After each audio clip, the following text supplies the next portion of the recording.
off just like that. So it snowed last night. Not that you guys care, because it's not why you're here. You're here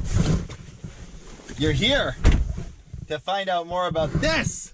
Sorry, I seemed really excited there. It's not that exciting. All you're gonna need is a 1/4 bolt, a nut to go on that bolt, a saw, 5 minutes of your time.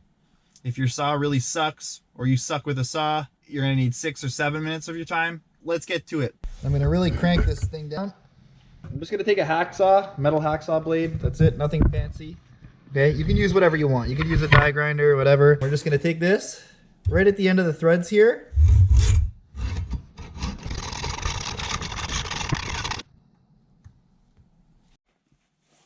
So you can see our bolt is cut. This space here, it's because I cut it. Knock that sucker out of there. Take this one. We're gonna thread that nut on, okay? So what I got left of the bolt is about 1 inch long. I'm gonna take my GoPro with my tripod mount. I'm gonna spin her in there. And it's just finger tight, so I can feel it's bottomed out. We're gonna leave this nut just loose, and we're gonna go out to the Bronco. Take the camera with the tripod mount and thread it into the car. Once I have it basically stopped, you'll notice it's not straight. So we're gonna back it up.